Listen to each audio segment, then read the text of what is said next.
Hi అండి. Welcome to my channel simply మీకోసం. నేను మీ మృదుల.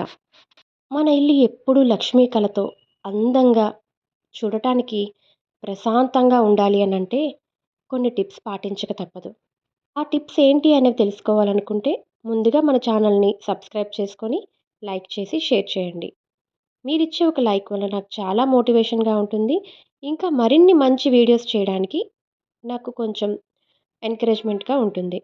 వీలైనంత వరకు ఇంటిని నీట్‌గా ఉంచడానికి ప్రయత్నిస్తాను. ఎక్కడి వస్తువులు తీసినా అక్కడ పెట్టడానికి మనమే కాదు, మన ఇంట్లో వాళ్ళందరూ కూడా మనకు హెల్ప్ చేయాలి.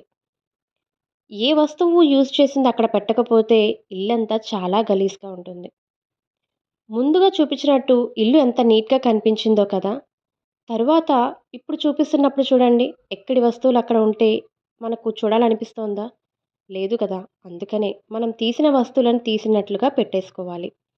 ఇక్కడ నా సోఫా అయితే రిపేర్ అయిందండి. ఇది తీసుకొని ఆల్మోస్ట్ 10 ఇయర్స్ అవుతుంది. ఇది కుషన్ అది లోపలికి వెళ్ళిపోతుంది కూర్చుంటే అని చెప్పి నేను రిపేర్ చేయించాను.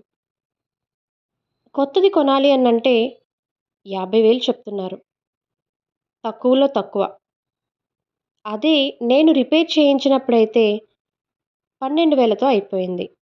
క్లాత్ చేయించేశాను. కుషన్స్ వేయించాను లోపల. చాలా నీట్‌గా అయితే బావుంది. చూస్తున్నారా? మా బాబు కూర్చున్నప్పుడు ఎంత లోపలికి వెళ్ళిపోయిందో. కొత్తది కొనుక్కోవడం ఎంతసేపండి?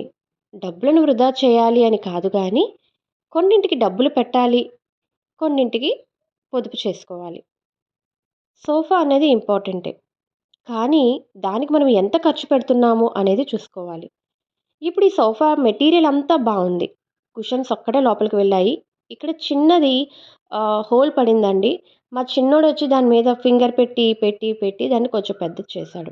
ఇంకా ఈ కుషన్స్ అయితే లోపలికి వెళ్ళిపోయాయి కనుక వీటిని చేంజ్ చేస్తే సరిపోతుంది అని అనుకున్నాను. ఇప్పుడు అంత బడ్జెట్ పెట్టడం ఇంపార్టెంట్ కాదేమో అనిపిచ్చింది.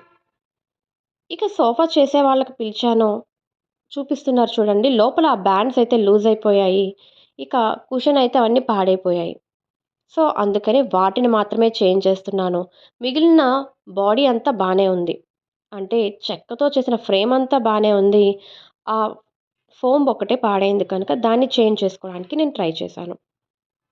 అవుట్‌పుట్ అయితే చాలా బాగా వచ్చింది. మీరు వీడియో అయితే చూస్తూ ఉండండి. మీకు ఎలాగ వాళ్ళు మేక్ చేశారు, వాళ్ళు ఎలా తీసుకొని వెళ్లారు అనేది మీకు తెలుస్తుంది. ఇంట్లో వస్తువులేవైనా కొంచెం పాడయ్యాయి అంటే కొంతమంది ఆడవాళ్ళు వాటిని చేంజ్ చేసేసి కొత్తవి కొనడానికి ట్రై చేస్తారు. అలా చేస్తే ప్రతి ఒక్కటి ఎప్పుడో ఒకప్పుడు పాడైపోతుంది. కాదు అనటం లేదు. కానీ వాటిని కొంచెంగా రిపేర్‌లో ఉన్నప్పుడే మనం రిపేర్ చేయించుకుంటే కొత్తవి కొనాల్సిన అవసరమైతే ఉండదు. ఎగ్జాంపుల్ మిక్సీ అనుకోండి. దాన్ని వెంటనే మనం చేంజ్ చేసేస్తామా? కాదు కదా! రిపేర్ చేయిస్తాము. అలానే కొన్ని వస్తువులను మనం వీలైనంత తొందరగా రిపేర్ చేసుకుంటే అవి మన కొత్త వాటిలాగే ఉంటాయి. ఏ వస్తువునైనా మనం వాడే విధానం బట్టి ఉంటుందండి. ఒక వస్తువుని తీసుకున్నప్పుడు ఎక్కువ సంవత్సరాలయిపోయాయి అని మనకు బోర్ కొట్టాలే తప్ప, దానికి రిపేర్ రాకుండా మనం ఉపయోగించడానికి ప్రయత్నించాలి. కానీ కొంతమంది ఆడవాళ్ళు ఎలా ఉంటారో తెలుసా? మా అక్క కొనుక్కుంది, నేను కొనేసుకోవాలి. మా వదిన కొనుక్కుంది, నేను కొనుక్కోవాలి అనే పోలిక ఉంటుంది. ఈవెన్ ఫ్రెండ్స్‌లో కూడా తను కొనుక్కుంది, నేను కొనేసుకోవాలి అనే కంపారిజన్ ఎక్కడైతే వస్తుందో, ఆ ఇల్లు ఎప్పటికీ కూడా ఎత్తిరాదు. అంటే లక్ష్మీదేవి ఎప్పుడు బయటకు వెళ్ళటమే తప్ప, మనకంటూ ఇంట్లోని కొలువై ఉండదు. అది డబ్బు రూపంలో కావచ్చు, బంగారం రూపంలో కూడా కావచ్చు. ఒక వస్తువు రూపంలో కూడా లక్ష్మీదేవి మన దగ్గర కొలువై ఉన్నట్లే. ఒక వస్తువుని మనం ఎంత జాగ్రత్తగా చూసుకుంటే, అది మనకు అంత బాగా ఉపయోగపడుతుంది. అంటే మన పని తేలికవుతుంది. అక్కడ మనకు డబ్బులు పొదుపవుతున్నాయి.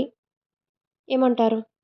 ఇక తప్పదు అనుకున్న టైంలో మనం అక్కడ ఖర్చు పెట్టాలే తప్ప, మనకు అవసరం లేని దగ్గర, వేరే వాళ్ళ దగ్గర ఉన్నాయి, మన దగ్గర లేవు. వాళ్ళు కొనేసుకుంటున్నారు, నేను కొనటం లేదు అన్న పోలికతో మనం కొనుక్కున్నామనుకోండి, అక్కడైతే మాత్రం డబ్బులు వృధా చేసినట్లే. కొంతమంది కొన్న సంవత్సరానికే వస్తువులను మార్చేసుకుంటూ ఉంటారు. అదేం విచిత్రమో కానీ డబ్బులను ఎందుకలా వృధా చేస్తారో నాకు అర్థం కాదు. ఈ కాలంలో డబ్బులను చాలా పొదుపుగా వాడుకోవాలి. ఎందుకంటే మార్కెట్ అస్సలు బాలేదు. ఏ జాబ్స్ కూడా సేఫ్టీ లేవు. గవర్నమెంట్ జాబ్స్ కూడా పెన్షన్స్ అయితే లేవు కదండీ! మనం జాబ్ చేసేటప్పుడే ప్రతి రూపాయిని పొదుపు చేసుకొని ఉంటే, మనం రిటైర్ అయ్యే ఏజ్ వచ్చినప్పటికీ మనం ఎంతో కొంత డబ్బులను సేవ్ చేసుకోవచ్చు. లేదు వస్తున్నాయి కదా! లక్షలొస్తున్నాయి మాకు, మాకేంటి అని వచ్చిన దాన్నల్లా కూడా ఇంట్లోని ఏదో ఒకటి కొనేసుకోవటమో, ఆడంబరాలకు పోవటమో, ట్రిప్స్‌కి వెళ్ళిపోవడమో చేసుకుంటే, ట్రిప్స్‌కి వెళ్ళొద్దు అని చెప్పటం లేదు. కానీ ప్రతి ఒక్కదానికి బడ్జెట్ ప్లాన్ అనేది వేసుకోవాలి. మన ఛానల్‌లో చాలా వీడియోస్ ఉన్నాయండి బడ్జెట్ ప్లాన్ అనేది. వీలైతే అవి కూడా ఒకసారి చూడండి. ముఖ్యంగా మన ఆడవాళ్ళకి చెప్తున్నాను. కంపారిజన్ అనేది మానేసుకోండి. వాళ్ళు ఆ సారీ కొనుక్కున్నారు. నా దగ్గర ఉండాలి అలాంటి సారీ. అంతకంటే బాగుండాలి. వాళ్ళు గోల్డ్ కొనుక్కున్నారు. నేను కొనుక్కోలేకపోయాను అని ఒకరి మీద ఏడుపైతే అస్సలొద్దు. మన దగ్గర ఉన్నప్పుడు కొనుక్కుందాము. వాళ్ళు దాచుకుని కొనుక్కున్నారో, లేదంటే వాళ్ళ శాలరీ బడ్జెట్ ప్లాన్ చేసి కొనుక్కున్నారో, లేదంటే ఏదో ఒక విధంగా వాళ్ళు కొనుక్కున్నారు. అంతే. మన దగ్గర లేదు. ఇప్పుడు ప్రస్తుతానికి లేదు. మనం దాన్ని ప్లాన్ చేసుకొని కొనుక్కోవాలే తప్ప, వాళ్ళ దగ్గర ఉంది అని మన దగ్గర కూడా అటువంటిదే ఉండాలి. నేనేం తక్కువ అని ఒకరితో పోల్చుకోకండి. అది కొనేసేయాలి అని చెప్పి అప్పులు చేసేస్తూ ఉంటారు. ఎంతవరకు కరెక్ట్ అనేది ఒకసారి ఆలోచించుకోండి. మనం కష్టపడితేనే కదా ఒక రూపాయి వస్తుంది. అటువంటి దాన్ని వృధా ఖర్చు చేయాలని ఎలా అనిపిస్తుందండి? ఇంకా కొన్ని చిన్న చిన్న అలవాట్లు మనం చేసుకుంటే ఇల్లంతా కూడా చాలా నీట్‌గా, ప్రశాంతంగా ఉంటుంది. అవేంటో తెలుసా? ప్రొద్దుటే లేవటం, ఇంటిని శుభ్రం చేసుకోవటం, కల్లాపు జల్లి ముగ్గు పెట్టుకోవడం, దేవునికి దండం పెట్టుకోవటం. ఇవయిన తర్వాత మనం పిల్లలకు రెడీ చేసి స్కూలుకి పంపించేసి, మనం ఖాళీగా టీవీ, సీరియల్స్ అవి చూసుకోకుండా ఏదో ఒక పని ఇంట్లోని ఏ పనులైతే బ్యాలెన్స్ ఉన్నాయో ఒక దగ్గర రాసుకోండి. వాటిని ఎలాగా, ఎప్పుడు మనం సర్దుకోవాలి, ఏం చేయాలి అనేది ప్లాన్ చేసుకోవాలి. ఈ విధంగా చేసుకొని వెళ్తూ ఉంటే ఇల్లు ఎప్పుడు క్లీన్‌గా ఉంటుంది. ఎప్పటి పనులు అప్పుడు చేసేసుకుంటూ ఉంటాము. పనులనేవి పోస్ట్‌పోన్ చేయకుండా ఉండాలి. మనం ఉదయాన్నే లేచామనుకోండి 5 గంటలకే, పనులన్నీ 10, 10:30 కల్లా అయిపోతాయి. తరువాత ఎక్స్‌ట్రా టైమ్ ఉంటుంది. ఒక హాఫ్ అన్ అవర్ రెస్ట్ తీసుకొని, మిగిలినది ఇంటిని ఎలా ప్లాన్ చేసుకోవాలి, అంటే వచ్చిన బడ్జెట్‌ని ఎలా ప్లాన్ చేసుకోవాలి, ఇంట్లో పనులను ఎలా ప్లాన్ చేసుకోవాలి, పిల్లలు స్కూల్ నుండి వచ్చిన తర్వాత వాళ్ళకి స్నాక్స్ ఏం పెట్టాలి, నైట్ డిన్నర్‌కి ఎలా ప్లాన్ చేసుకోవాలనేది ఇంకొక హాఫ్ అన్ అవర్ కూర్చొని ఆలోచించండి. దాని తరువాత మిగిలినదంతా కూడా ఆటోమేటిక్‌గా జరిగిపోతుంది. ఒక్క డబ్బుకే కాదండి ప్లానింగ్ అనేది. మన లైఫ్‌కి కూడా ప్లానింగ్ ఉండాలి. వచ్చే డబ్బులను ఎలా అయితే ప్రతి రూపాయి మనం ప్లానింగ్‌గా ఖర్చు పెట్టాలి అని అనుకుంటున్నామో, మన లైఫ్‌ని కూడా ఉదయం లేచినప్పటి నుంచి రాత్రి పడుకునే వరకు ఒక ప్లానింగ్ అనేది ఉండాలి. ఇంట్లో ఆడవాళ్ళు ఒక్కరే కాదు కదండీ! పిల్లలు, హస్బెండ్ అందరూ ఉంటారు. ఆడవాళ్ళు ఒక్కరే కష్టపడాలనైతే ఏమీ లేదు ఇంటి పనులలో. పిల్లలకు, భర్తకు కూడా కొన్ని పనులను కేటాయించండి. పిల్లలకు వాళ్ళ బుక్స్ తీసినవి వాళ్ళ దగ్గర పెట్టుకోవటం, స్కూల్ నుంచి వచ్చిన వెంటనే లంచ్ బాక్స్‌లను షింక్‌లో పెట్టటం, ఇలాంటివన్నీ కూడా వాళ్ళకు చిన్న చిన్న పనులుగా అలవాటు చేయండి. ఒక్క 2 వారాలు చేశారంటే వాళ్ళకి అలవాటైపోతుంది. వాళ్ళు కూడా మనం వచ్చిన వెంటనే ఏ వస్తువుని ఎక్కడ పెట్టాలి అనేది వాళ్ళు అర్థం చేసుకుంటారు. వాళ్ళు చేస్తారు కూడా. ఇంకా జెంట్స్‌కి కూడా వచ్చిన వెంటనే వాళ్ళకు పనులు అప్పచెప్పకుండా వాళ్ళకు కూడా వాళ్ళ పనులు చేసుకునేలాగా చూడండి. ఇంట్లో ఉండి మీరేం చేస్తారు అనే మగవాళ్ళు కూడా ఉంటారు. అలాంటి వాళ్ళని మనం మార్చలేము. కానీ మార్చడానికైతే ప్రయత్నించండి. చూస్తున్నారా? సోఫా అయితే ఈ కలర్‌లోనొచ్చింది. చాలా నీట్‌గా చేశారండి. చాలా బావుంది. కాకపోతే కుషన్స్ అయితే కొంచెం నాకు నచ్చలేదు. మళ్ళీ రిటర్న్ పంపిస్తాను వాళ్ళకు. వాటి కవర్స్ అయితే మంచి కలర్స్ తీసుకోవాలి. వీడియో ఎలా ఉంది? నచ్చిందా?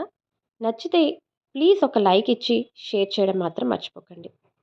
ఈ సోఫా కలర్ ఎలా ఉంది అనేది కామెంట్ సెక్షన్‌లో కామెంట్ చేయండి. ఇంటిని అందంగా తీర్చిదిద్దడంలో మన ఆడవాళ్ళకి సాటి ఇంకెవ్వరూ రారు. కొంచెం ఓర్పు, సహనం ఉండాలి అంతే. ఈ మధ్య యూట్యూబ్‌లో కూడా చాలా వీడియోస్ వస్తున్నాయి. వాటిని చూసి కూడా మనం ఇంటిని అందంగా మార్చుకోవచ్చు. చూస్తున్నారా? ఇది చిన్న ప్రాజెక్ట్ లాగా మా అబ్బాయికి ఇచ్చాను. తనే అంటే పెన్స్ వెనకాతల వచ్చే చిన్న టాయ్స్‌తో వాడు రెడీ చేసుకొని అక్కడ ప్లాంట్‌కైతే పెట్టాడు. నేను ఇంటిని ఎలా సర్దుకున్నాను అనేది కూడా కామెంట్ చేయండి. Thank you for watching.